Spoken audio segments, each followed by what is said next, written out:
In Quran, God sometimes referred to him as plural sense, Yeah. like us or we. Why is that? Let's understand it more comprehensively. There are, in Arabic, pronouns can be singular, dual, or plural. And pronouns, of course, are also third person, second person, and first person, right? So what are all the pronouns used for God in the Quran? There's he, which is singular, of course. There's the word you, but in Arabic, you can be plural also. Right? So there's anta, which is singular, but there's antum, which is plural. So the singular you is used, the singular he is used, I is used, which is obviously singular. So the only plural pronoun used is we. First of all, we say this is not a literal plural.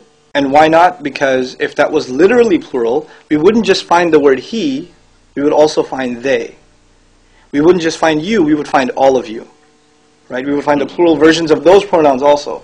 But the plural doesn't occur in third person, doesn't occur in second person, only occurs in first person. And even in first person, it isn't consistent. You find I and you find we. So the first thing to note is it's not a literal or consistent plural, number one. Number two, language should not be reduced to logic. In other words, the way you study mathematics or science is in very precise terms, but language isn't like that. Language is organic and fluid, and words are used to communicate different kinds of meanings. Just because you know a word, you don't necessarily know how it is being used. I'll give you a simple example. You know what the word cool or hot means, but if some kids come out of a basketball game and say, that was so hot, that was hot, the way they use that word is not literal. They don't mean the temperature was very high inside the basketball gymnasium. What they mean was they enjoyed themselves, that was a great game. In other words, you cannot reduce language or the use even of a word to its literal meaning. Now, when we come to this idea of the word we, the question really is, how is it used in the Quran? Predominantly it is used to depict God's royalty. And this is true of ancient languages.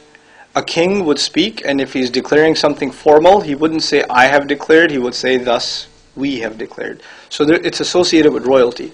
But in the Quran, it's a little more subtle and beautiful than that. You find, one of the manifestations of God's royalty is water.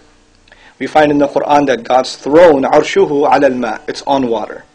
And it's really interesting that in the Quran, consistently when he talks about sending water down or talks about water itself, he refers to himself when talking about water in the we.